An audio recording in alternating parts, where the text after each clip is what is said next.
buenas noches, amigos, y bienvenidos a una edición más de Enfoque. La realidad de la migración en España es un tema que periódicamente tratamos en este programa, en Enfoque, así como en otros programas de Canal Diocesano. Aprovechamos siempre la presencia en nuestra ciudad de personas que trabajan directamente en otros ámbitos geográficos con la migración para traer su testimonio, porque ellos son testigos de primera línea y probablemente nos aportan claves que si no fuera por ellos pues desconoceríamos, porque no es lo mismo lo que podemos alcanzar a ver a través de los medios de comunicación, a través de informaciones, que es lo que alcanzan a ver aquellos que están trabajando directamente con los migrantes y también con los menores migrantes. En torno a esto va a ir el enfoque que acaba de comenzar, en el que va a tener un papel fundamental Manos Unidas. Se lo contamos en este vídeo. Buscando un hogar, migrantes, refugiados y solicitantes de asilo. Este ha sido el tema en torno al cual ha girado una nueva edición de las jornadas organizadas por Manos Unidas y la Universidad de Castilla-La Mancha. Cuentan con la participación de expertos tanto en el ámbito de la cooperación como de la defensa y autoridades académicas. El principal objetivo de estas jornadas es aportar un foro de reflexión y estudio desde una perspectiva amplia de los diferentes flujos migratorios y su incidencia internacional y nacional. Todo ello no perdiendo de vista la crucial labor que desempeñan las organizaciones no gubernamentales, que gestionan de primera mano el apoyo institucional a las personas solicitantes de asilo y refugio, tratando de respetar en todo momento la dignidad inherente del ser humano en momentos vitales especialmente adversos. Según los datos de la Oficina de Asilo y Refugiados de España, a 11 de enero de ese año se han recibido 163.218 solicitudes de protección internacional, que es un 37% más que en 2022, y también la mayor cifra desde la creación de la Oficina Internacional en la Unión Europea. Por nacionalidades, el país de procedencia del mayor número de solicitantes ha sido Venezuela, con 60.534 peticiones, que es un 37% del total. Le sigue Colombia, con 53.564 solicitudes, y Perú, con 14.306. Los tres países concentran el 78,6% del total de los expedientes registrados. El pasado año se han concedido 7.521 estatutos de refugiado. Es una cifra récord hasta la fecha y que supone un 26,5% de los estatutos otorgados por la OAR desde 2012. Las 5 primeras nacionalidades de las personas a quienes se les ha concedido el estatuto son Afganistán, Siria, Nicaragua, Colombia y Honduras. Se ha tramitado también la protección subsidiaria para 3.850 personas, principalmente procedentes de Mali. A 41.478 ciudadanos venezolanos, en su mayor parte, les ha sido concedida residencia y trabajo por razones humanitarias durante un año. De acuerdo con estas cifras, la tasa de reconocimiento del estatuto de refugiado y de protección subsidiaria se ha situado en un 12,23% y la tasa de protección internacional alcanza un 56,85%. La Comisión Española de Ayuda al Refugiado destaca en su informe del 2023 que 163.220 personas solicitaron asilo en nuestro país, lo que supone otro año consecutivo de récord histórico. Pero solo se reconoció el asilo a 12 de cada 100 personas, que es un 4,5% menos que el año anterior. Así se rompe la tendencia al alza en el reconocimiento de los 2 últimos años. La organización alerta que la imposición de visados de tránsito solo provocará más muertes y sufrimiento en las rutas. Los participantes en estas jornadas tienen perfiles variados: estudiantes de grados en la Facultad de Ciencias Jurídicas y Sociales de Toledo, personas interesadas en obtener una mayor formación, bien sea por motivos curriculares o debido a su desempeño profesional en el ámbito de la ayuda y cooperación internacional, la ayuda humanitaria, voluntariado o labor asistencial o social a nivel interno. Así consiguen acceder de primera mano a profesionales, académicos y personas que trabajan en primera línea con refugiados, solicitantes de asilo o inmigrantes desde diversos ámbitos, desde organizaciones como Cruz Roja o ACCEM, Ministerio de Defensa, o desde el ámbito jurídico con expertos en derecho penal, o también miembros de la Policía Nacional, expertos en extranjería y control de fronteras.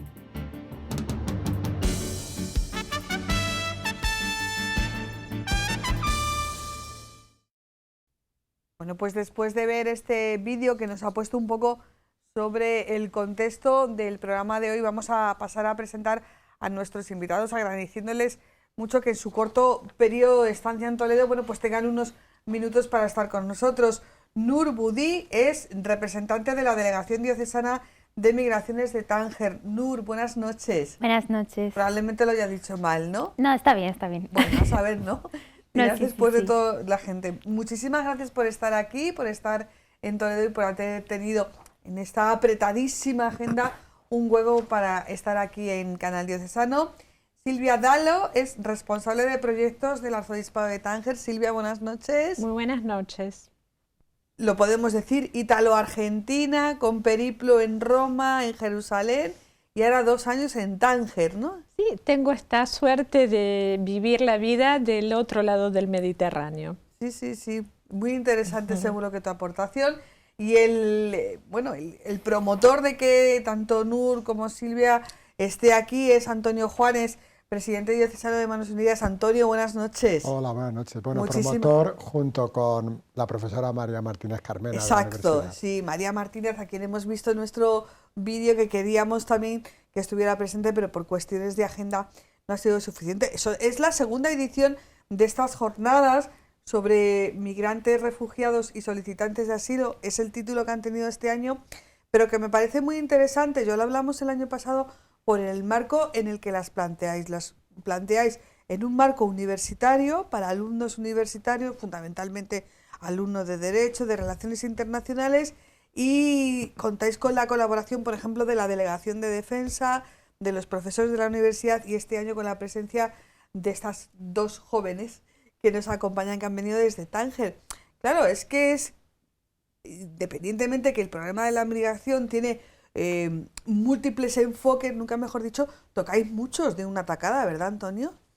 Sí, efectivamente, lo que hemos querido hacer con las jornadas es dar un enfoque diferente a lo que es la migración, y cuando organizamos el año pasado las primeras jornadas y en este caso las que hemos hecho estas segundas, lo que hemos querido es tratar este tema de la migración y los refugiados y los solicitantes de asilo desde, por un lado, nuestra perspectiva como ONG Manos Unidas, que trabaja en proyectos en países del sur, países de la periferia, que sufren este problema con una perspectiva totalmente diferente a cómo lo puede enfocar o lo puede vivir desde nuestra perspectiva europea.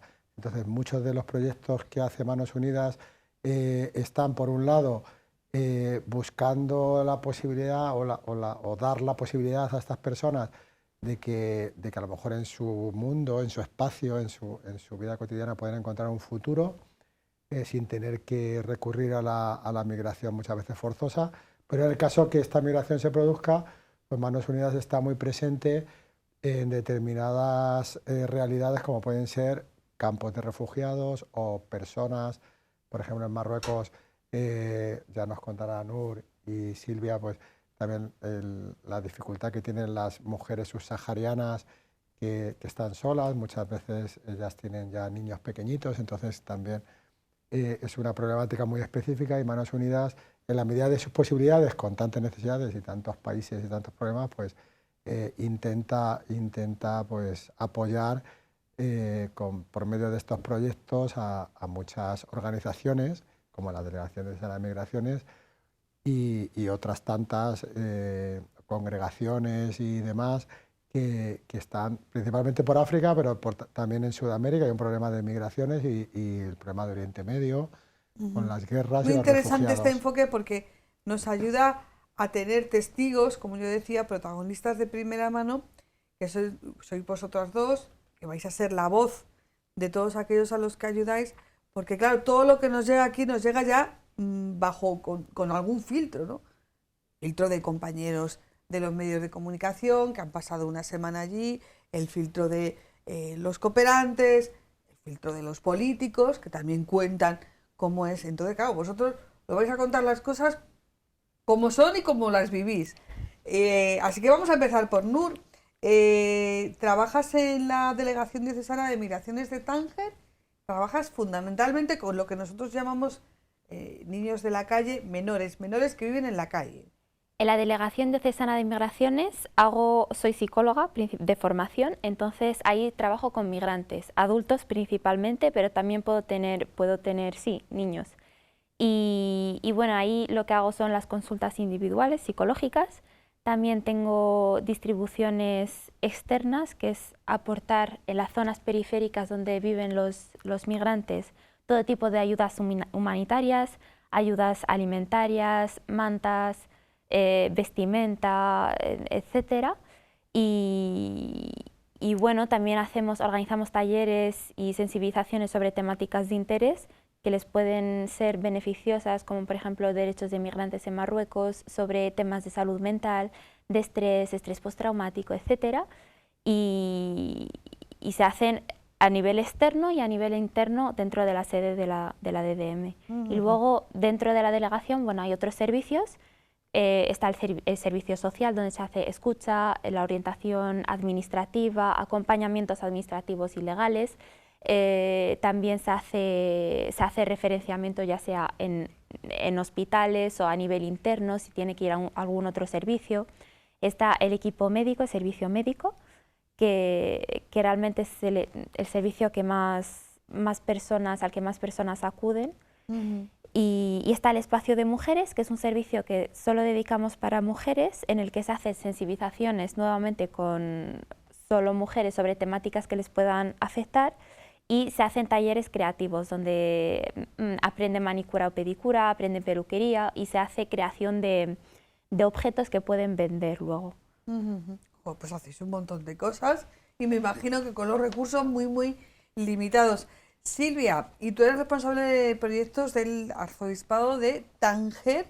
Sí. Cuéntanos, ¿qué es lo que haces tú? Aunque por la conversación que hemos mantenido, yo creo que tu aventura vital de ítalo-argentina, 22 años en Italia, también unos cuantos años, creo que me has dicho... 9 años en 9 Jerusalén. años en Jerusalén, 2 ahora en Tánger, perteneces a las laicas agustinas. Bueno, eres una mina, hija mía. Bueno, como diría el escritor Borges, confieso que he vivido, ¿no? Hombre, tenía que salir Borges. Claro. Y después el Papa, ¿no? Bueno, ¿por qué no? Sí, el Papa en esto es muy importante porque él habla tanto de la cultura del descarte, ¿no? Y nosotros todos los días vemos específicamente en uno de los proyectos que llevamos adelante, el Faro 1, como esto que él lo dice con gran dolor, sea cuando habla de los menores, como cuando habla del Mediterráneo como un gran cementerio, sí, ¿no? Pero sobre todo el tema de la cultura del descarte nos toca muy de cerca, porque estos niños migrantes, que son marroquíes, no son subsaharianos, ¿no? Son niños que vienen desde el sur del país en busca de la felicidad de la tierra prometida, que es la península España. Y entonces llegar a España para ellos es la posibilidad de recuperar todo el sufrimiento que traen desde sus familias, ¿no? Poder ser ellos los que vehiculan de alguna manera a la familia una ayuda. En cambio se encuentran que no es posible atravesar el Mediterráneo, que Tánger Med es un puerto que es como un búnker cerrado, ya no es más como antes, ¿no? Los niños, las autoridades de una y de otra parte han hecho bien sus deberes, digamos, en algunos aspectos, y entonces ya los niños no pasan debajo de camiones y demás. Esto hace que estos niños que tienen este sueño, como lo han tenido tantos antes, regresen a la ciudad de Tánger, y ahí sí que empieza la verdadera aventura negativa, porque entonces ahí empiezan primero a vivir, como decía antes Nur, en otros tipos de migrantes, la experiencia de la depresión, de la tristeza, del sinsentido, del abandono, porque un niño de 8, 9, 12 años... Pero esos niños tienen familia. Muchos tienen familias, o sea, pero son familias... migrantes dentro de su propio país. Sí. Sí, muchos de ellos tienen familia, o sea, tienen madre sobre todo, pero luego ocurren una serie de circunstancias que les empujan a salir a la calle, ya sean situaciones económicas muy precarias, dificultades sociales, problemas de abuso o maltrato hacia la madre, no solo hacia ellos. Y todo esto pues les empuja un poco a buscar un refugio, no un refugio en la calle, buscan un tipo de solución, pero al final no es tan fácil como ellos se piensan y se quedan... ¿Cómo trabajáis con ellos? Bueno, tenemos un equipo que es espectacular de jóvenes que trabajan con un empuje y una fuerza única. Sobre todo, podemos hacer el ejemplo de uno de los educadores, Mohamed. Los educadores son todos marroquíes y esto es para nosotros un orgullo porque los niños tienen que sentir hablar en su propio idioma, entender su propia cultura. Para hacerte un ejemplo, hemos pasado hace poco el Ramadán. Bueno, les preparábamos a los chicos la comida del Ramadán, ¿no? La ruptura del Ramadán, y lo organizaban los educadores y lo organizaban según la experiencia cultural que ellos tienen. Y esta es la razón de ser de la Iglesia en Marruecos, ¿no? Este es el verdadero diálogo interreligioso, el encuentro y el respeto de las diferentes culturas, pero entrando cada uno en la del otro. Aquí decíamos antes, no se pone el problema si ella es musulmana y yo soy cristiana, porque tenemos juntos el deseo del bien. Y esto supera, esta es la verdadera revolución, diría también cristiana, del cristianismo, ¿no? La búsqueda del bien. Y estos niños también tienen el problema de la dependencia de las drogas, porque sí, tienen todos los problemas juntos. Son migrantes, están abandonados de sus padres, son analfabetos porque la mayoría no sabe leer y escribir por la condición de calle donde viven, y además se drogan y además muchos están abusados. Entonces, esta cultura del descarte es la que hizo que nuestro arzobispo, apenas llegó a Tánger, privilegiara este trabajo. Y bueno, el primer año fue una reconstrucción física, diríamos, de sus problemas de salud, etc. Tenemos un médico que viene desde Bilbao todos los meses, Nur es la psicóloga, y educadores que tienen con los chicos una empatía, porque por ejemplo uno de ellos ha sido niño de la calle por 5 años en Ceuta. Este chico es como un imán para estos niños, porque él los comprende, los acompaña. Entonces se trabaja mucho desde el corazón, no es sentimentalismo lo que digo. Estos educadores van mucho más allá de lo que puede hacer cualquier asociación. Son personas a las que les tengo que decir, trabajen menos. ¿Podés creer esto? Porque trabajarían hasta de noche cuando reciben llamadas de los niños, cuando los llaman de noche al celular y ellos se levantan y van. Esa es la revolución del amor que está aconteciendo. Es muy interesante estos testimonios que llegan, que gracias a Manos Unidas y gracias a estas jornadas habéis traído, Antonio, porque lo decía yo al principio, te cuentan la vida, te cuentan el problema de la migración, o mejor dicho, el problema de estos niños, tal y como es, y sin filtros. ¿Vosotras tenéis ese choque con los medios de comunicación o con las autoridades políticas cuando hablan de los niños de calle y dicen, no, de esto que habláis no es lo que está pasando? ¿Tienes ahí una especie de contradicción? Yo diría que en Marruecos están haciendo un esfuerzo muy grande por cambiar estas cosas. En un país que, como todos los países del tercer mundo, yo soy argentina, crece desproporcionadamente. Tú ves la ciudad de Tánger y la edilicia es una maravilla, edificios que parecen las grandes ciudades del mundo. Entonces es un país que en algunos sectores crece y en otros todavía tiene una deuda un poquito pendiente, que están trabajando para mejorar, que es el tema sanitario, el tema educativo y el tema social, sobre todo sobre el social.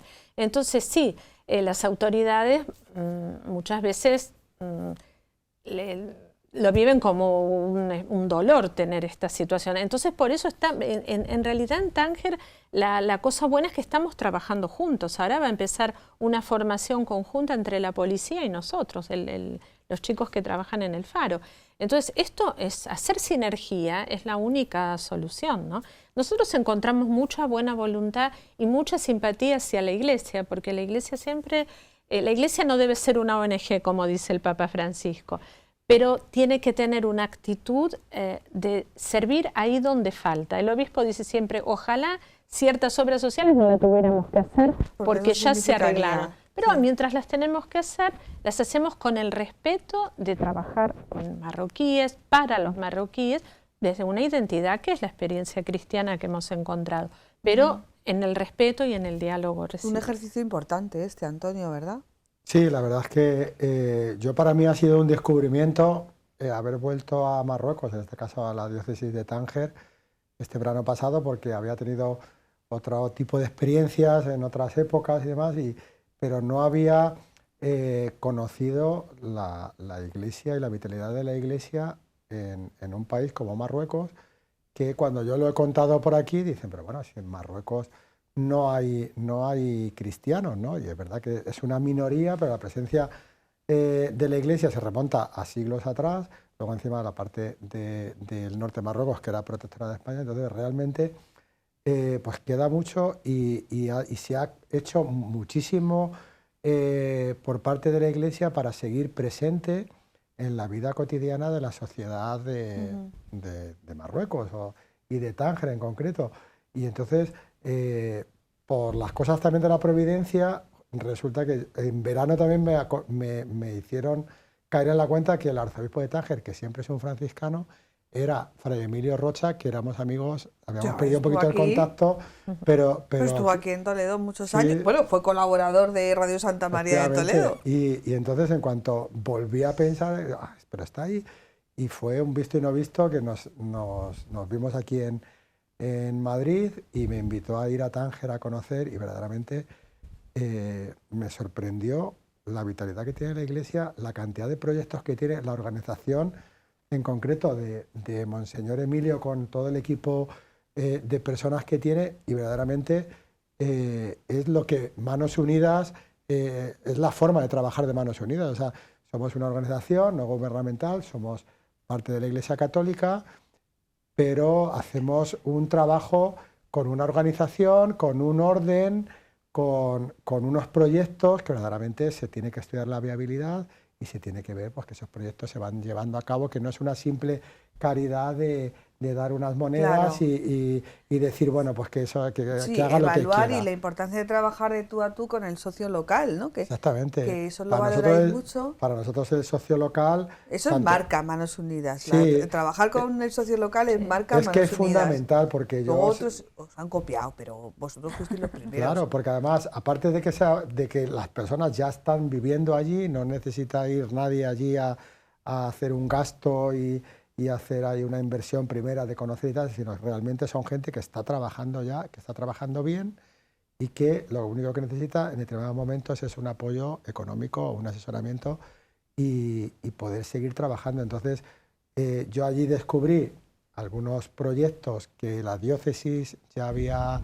financiado de alguna forma en otros lugares. Estoy pensando en las Hijas de la Caridad, que te lo tienen, las Adoratrices, o sea que ya se han hecho proyectos de Manos Unidas en determinadas épocas y están previstos otros proyectos que justo estaban llegando y estaban ellos estudiando de entregar a Manos Unidas el proyecto de los centros Lerchundi que Silvia conoce muy bien y otros proyectos que yo estaba viendo nacer, que es el proyecto de ayuda a estos niños en situación de calle que estaba contando Silvia, que están empezando y que yo, andando con Fray Emilio, le decía, Emilio, de verdad, este trabajo es ingente y fíjate qué enriquecedor es decir, mira, se va a ayudar a 15 personas, me parece, a 15 niños. Al principio. En la Casa Familia, sí. Son 15 niños que uno puede decir, bueno, pues para 15 niños, pero bueno, son 15 vidas, 15 proyectos vitales que se irán multiplicando y que bueno, pues que ahí está precisamente, en este caso la Iglesia, pues intentando solucionar un problema. No nos podemos quedar de brazos cruzados diciendo es un problema que nos sobrepasa. Bueno, pues hasta donde podamos llegar, en este caso 15 chavales, pues llegaremos. Nur, es diferente trabajar, hombre, yo entiendo que es diferente trabajar con niños que con adultos, pero dentro de esa evaluación que nos has hecho, claro, hablamos de niños migrantes en su propio país que tienen su familia, fundamentalmente la madre, que tendrán sus hermanos, que por las circunstancias que sean no pueden volver con sus padres o sus padres no los reclaman, por así decirlo, pero también trabajas con migrantes subsaharianas, sobre todo mujeres. Para que esas mujeres hayan llegado hasta Marruecos, han hecho una travesía absolutamente espantosa por las condiciones pues eso, climáticas, económicas, sociales. Habrán sufrido, Dios sabe cuántas penurias, ¿Cómo trabaja una todos los días y consigue, bueno, pues decir, bueno, y hoy también vamos con ello? Porque yo es algo que admiro muchísimo, ¿no? Bueno, a ver, yo creo que personalmente amo mi trabajo y siempre, o sea, trabajo con esa voluntad de querer ayudar a las personas. Sí que es cierto que es estar siempre frente a la desesperación y al dolor de las personas es moralmente agotador. Pero cuando puedes ayudar es muy súper motivador. Entonces, siempre con esas ganas de ayudar, pues intentas dar más de ti. Luego, bueno, el trabajo difiere muchísimo entre niños y adultos, principalmente porque los niños no deciden, no acuden a ti voluntariamente, sino que intentas ganártelos y que entiendan que estás aquí para ayudar y que no es solo para preguntarles sobre su corta vida habrán desarrollado 1001 prevenciones, 1001 corazas, desconfianza, ¿no? Sobre todo, porque las circunstancias de vida, si no aprendes a desconfiar, pues no vas a sobrevivir en un ambiente tan feo. Pero generalmente los adultos pues acuden a ti porque lo están pasando mal, porque tienen muchas dificultades, etcétera. Y sí, bueno, la situación de la mujer migrante en Marruecos es muy, muy complicada. La travesía en sí depende del país de origen. En función del país, pues la travesía puede ser mucho más complicada que en países de los que hay vuelo y no necesitan visado, por ejemplo. Pero luego, incluso en los países donde para llegar a Marruecos es vuelo directo, hay mucha explotación, porque vienen mujeres bajo contrato, contratos de trabajo en los que no cobran hasta que tienen que pagar una deuda. Trata. Sí, trata. Entonces, y luego ven que pasan los años, se quedan atrapadas en Marruecos y no pueden llegar a España. Porque aquí una vez que llegan a España sí que es cierto que es horrible lo que pasan, pero llegan a su objetivo. Veis personas que han alcanzado el objetivo final. En Marruecos pasan años y meses y no se avanza. Entonces el nivel emocional y psicológico, cada poco que pasa va a ir a peor y va a peor. Entonces trabajamos con personas que lo están pasando muy, muy, muy mal. Claro, porque digamos que para atrás no pueden volver. No. Y para adelante no les dejan, ¿no? Lo has dicho muy bien. Entonces se quedan ahí en un país que luego, como país, pues tiene también sus propios retos, sus propias dinámicas, su propia cultura, su propia idiosincrasia, que es punto de llegada y punto de salida, pero punto de estanque también para mucha gente. En todo esto que estamos hablando, a mí me gustaría que hiciéramos una pequeña paradita en lo que ha dicho Silvia muy bien y también Antonio. Se trata de generar sinergias entre diferentes culturas, entre diferentes religiones. La gran mayoría de la gente que atendéis entiendo que son musulmanes. Vosotros, bueno, muchos de los trabajadores del arzobispado de Tánger entiendo que serán musulmanes, Claro, ¿no? son marroquíes, sí. ¿Dónde hay más reticencias? ¿En la iglesia, por ejemplo, en la iglesia europea de decir, encima nosotros estamos ayudando a los musulmanes, o en el musulmán a la hora de pedir ayuda a la iglesia, Silvia? No, yo creo que ni en uno ni en otro. Que de parte de la Iglesia Europea hay una sensibilidad enorme. Hablo de la Iglesia Pueblo de Dios, ¿no? Después están las diferentes corrientes y posiciones, claro, también en la Iglesia, porque es así, es una institución también humana. Y respecto a los marroquíes, no. Es más, yo creo que esto sí es una cosa que hay que ir educando, porque ellos por muchos años vivieron bajo la experiencia del protectorado, de una especie de colonialismo mucho más blando que el que se vivió en Argelia o en otros países. Pero de alguna manera en eso de esperarse, de recibir muchas cosas, ¿no? por parte de los europeos. Entonces ahora el desafío es educar a la cultura del trabajo.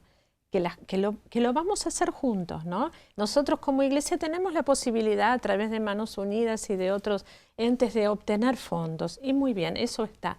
Pero no son fondos que se dan como asistencialismo, son fondos que compartimos para que tu vida dé un paso más. Y entonces Este creo que es el gran desafío donde la Iglesia se puede insertar. También la Iglesia se tiene que en esto ir convirtiendo, lo vemos, ¿no?, en posiciones de religiosas que están desde hace años y trabajan de una manera y han dado tanto y han hecho tanto.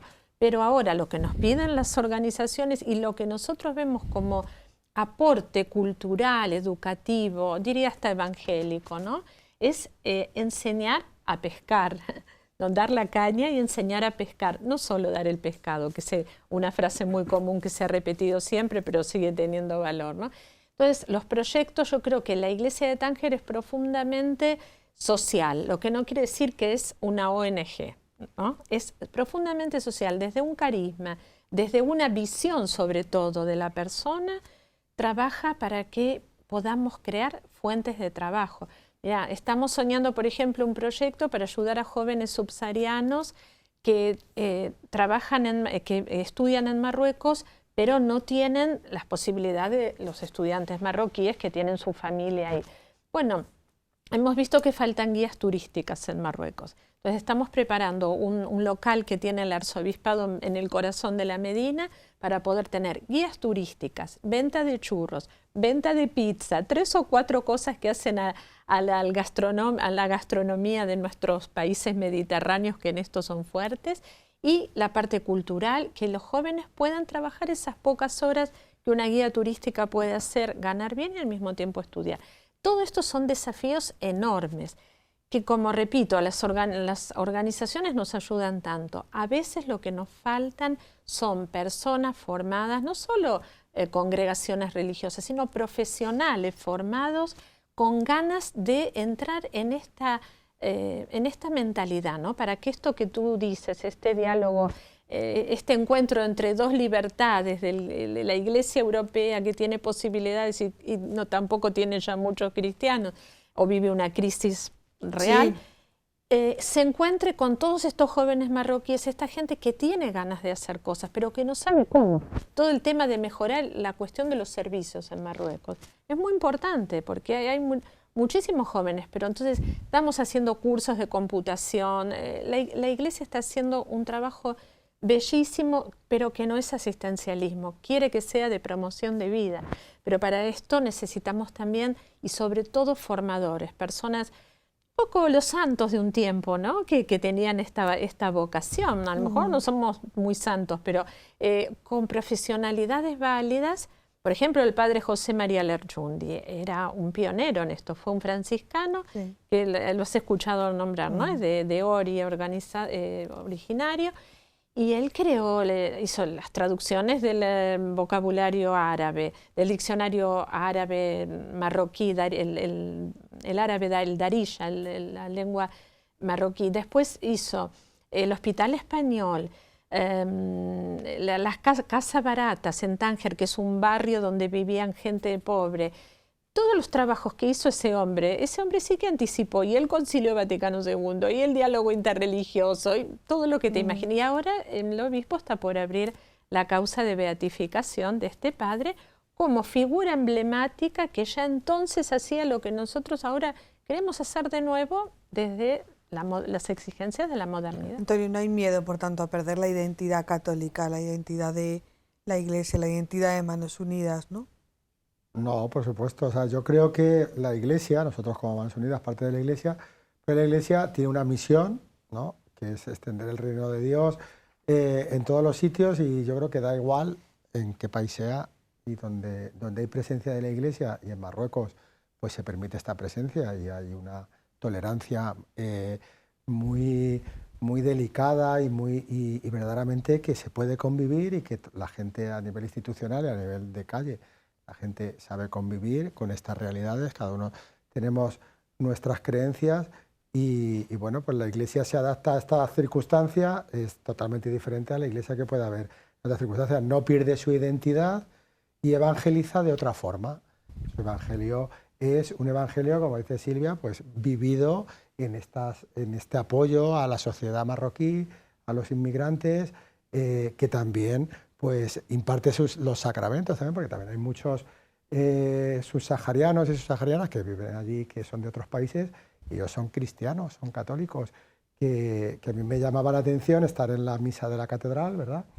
Y la mayoría de los cristianos que estábamos allí, pues no éramos blancos españoles, eran pues de Congo, de Senegal, de Nigeria, o sea, una diversidad que es verdaderamente lo que es la Iglesia, pues una diversidad de personas que estamos allí unidos por una fe y que también pues nos acompañan, en este caso yo personalmente, pues muchas veces gente que está haciendo turismo y que pues es domingo y voy allí a la iglesia, o todavía españoles o familias españolas que han quedado en Marruecos viviendo del antiguo protectorado. O sea, es algo tan enriquecedor y verdaderamente un ejemplo de cómo se puede vivir en común, ¿no? Y compartir estos objetivos y transformar la sociedad, pues como hacemos aquí en España también, que pues otras instituciones que trabajan solamente en España no piden el origen ni piden la creencia para ayudar, sino que simplemente pues lo que hacen es atender la necesidad concreta que tenga esa sociedad. Bueno, vamos a hacer el ejercicio de cruzar el Mediterráneo, esos creo que son 13 kilómetros lo del estrecho. 14 kilómetros. Y ubicarnos aquí en la península, ubicarnos en España, en esa, como decía Silvia, tierra prometida. ¿Creéis que la sociedad española es suficientemente consciente de la necesidad que tenemos de acoger a los inmigrantes, pero no por un carácter meramente asistencialista, sino por un carácter pragmático? ¿Creéis que hay una conciencia clara de lo que significan, de lo que nos aportan los migrantes, aunque sea desde el punto de vista meramente economicista, que no es el único? Pero bueno, vamos a empezar por ahí. Pues a ver, yo creo que realmente no somos conscientes en general, porque principalmente los migrantes tienen derecho a la libre circulación entre todos sus países, es un derecho fundamental y humano, pero luego, desgraciadamente, bueno, existen unas condiciones y unas fronteras y unas circunstancias que hay que respetar. Pero bueno, una vez aquí, pues principalmente se tiene que trabajar por una integración, por un aprendizaje de la lengua para que sea mucho más fácil para ellos integrarse con la sociedad española y se evite todo el tema de guetos, de estar no marginados, pero bueno, sí, en cierto modo, y poder ser, porque yo creo que todo el tema de separación un poco es por falta de conocimiento a lo diferente. Entonces yo creo que sí, hay más campañas de sensibilización en general, se habla más del tema, se conoce un poco todo el origen, todas las dificultades que han atravesado hasta llegar a la tierra prometida, pues se puede ser un poco más tolerante y trabajar por facilitar la integración de las personas, las personas que pueden llegar aquí. Vaya. Entiendo que los migrantes también en Marruecos, los inmigrantes subsaharianos también sufren discriminación por parte de la población marroquí.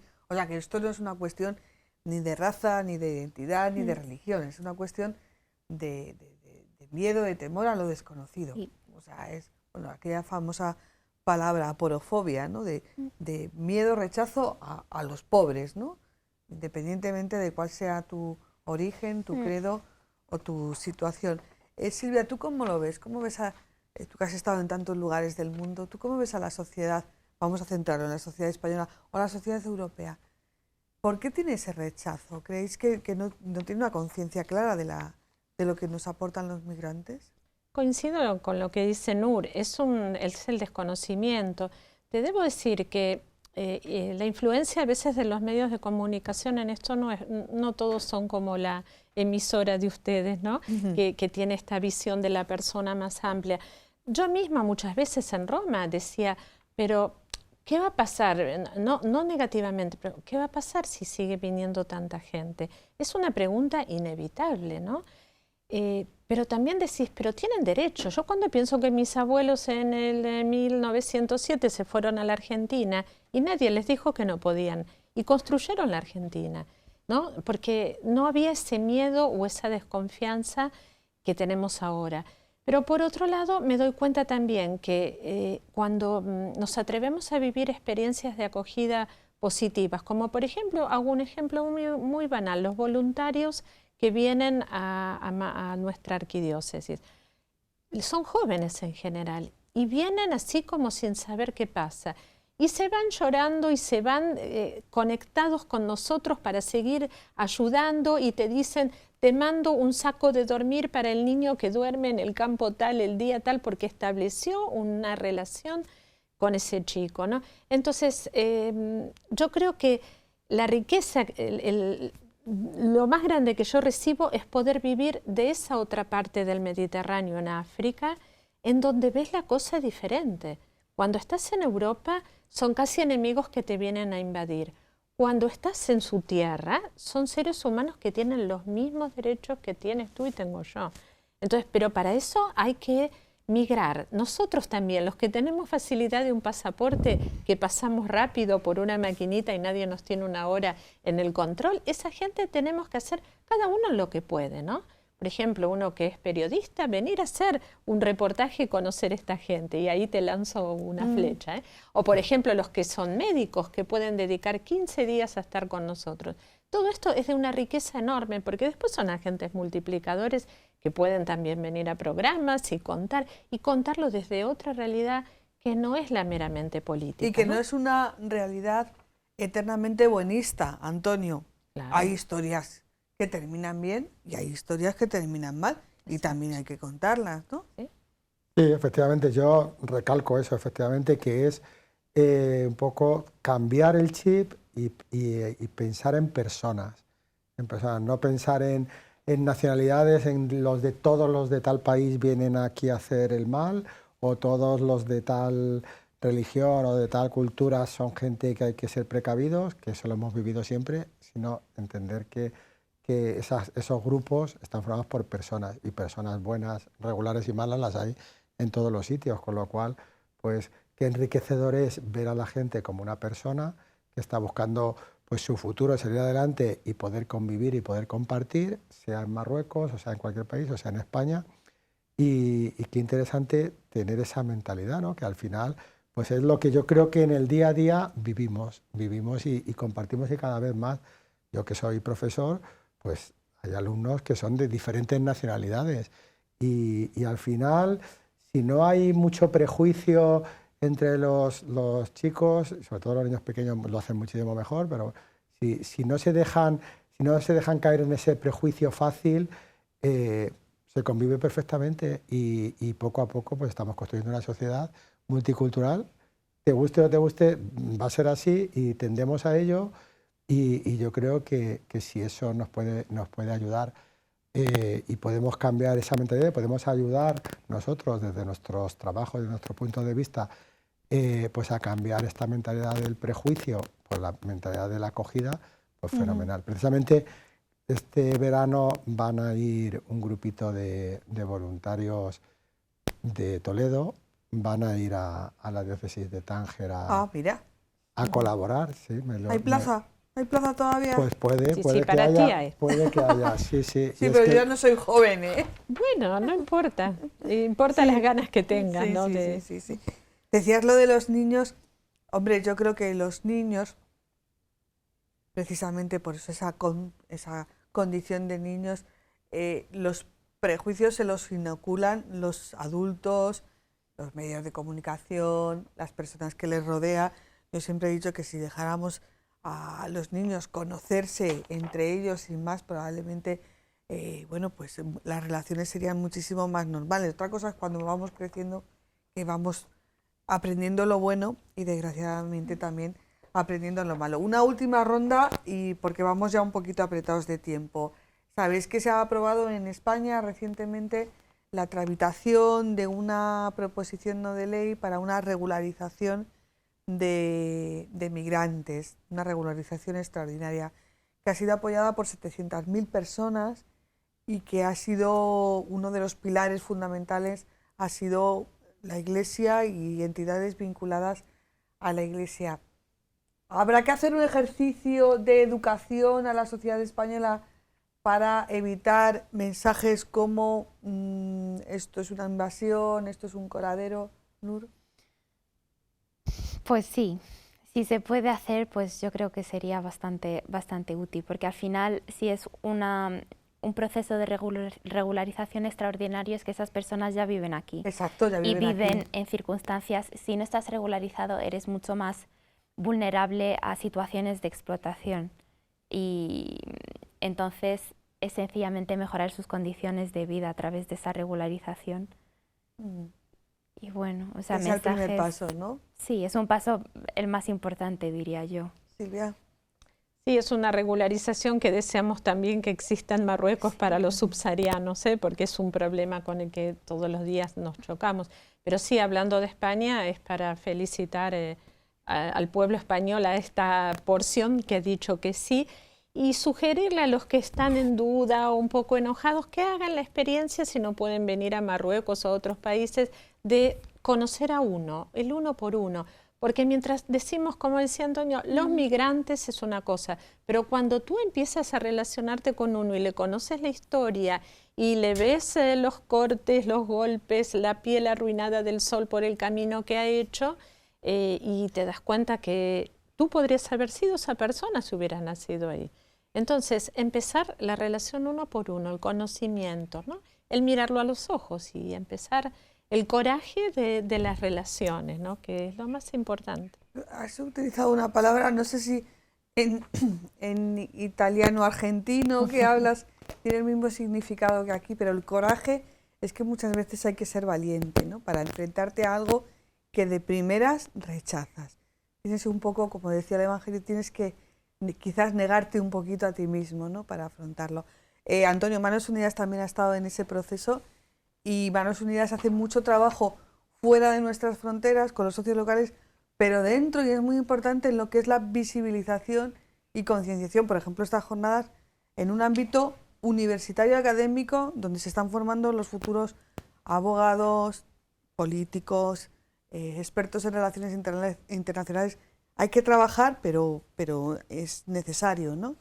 Sí, claro, nosotros, y ya lo sabéis siempre, en Manos Unidas financiamos proyectos con los fondos que recaudamos, pero tenemos también la misión de sensibilizar a la sociedad española para que sea consciente de estas diferentes realidades que nosotros intentamos solucionar, en este caso, pues el problema migratorio, especialmente en tantos países que tienen este problema y que muchas veces la Iglesia, en cantidad de realidades, está dando soluciones o intentando pues, ayudar a esas personas a que tengan una vida con dignidad. Y nos hemos centrado en este caso en Marruecos porque somos muy vecinos y hemos tenido esta facilidad, pero pues podríamos haber traído socios locales de un montón de países. Sí. Hace unos años, yo que he estado también más en el Líbano y en Siria, pues la Iglesia de Líbano acogiendo a los refugiados sirios, o los franciscanos de Siria acogiendo a población migrante dentro del país cuando estaba la guerra muy fuerte allí. Entonces, bueno, pues son infinidad de proyectos que Manos Unidas intenta financiar y que verdaderamente pues, están dando una solución. Algunas veces es de primera mano y otras veces pues, buscando también que esas personas pues, encuentren un futuro ya en el mismo país a donde han llegado huyendo pues, de diferentes realidades. Pues muchísimas gracias a las tres. Os voy a dar un pequeño encargo. Tenéis que saludar al obispo de parte de esta casa que fue colaborador. No nos cuesta nada porque lo vemos todos los días.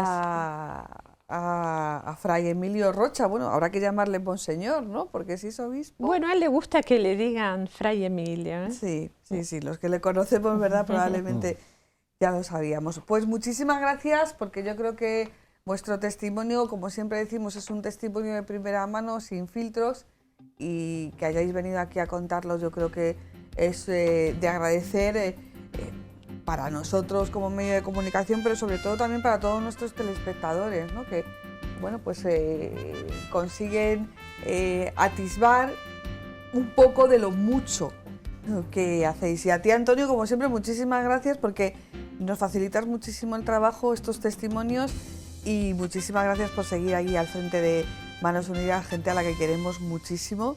Además, ya sabemos que es recíproco. Muchísimas gracias. Muchas gracias. Y a todos ustedes, amigos, hasta aquí el programa de hoy de Enfoque. Volvemos la semana que viene. Buenas noches.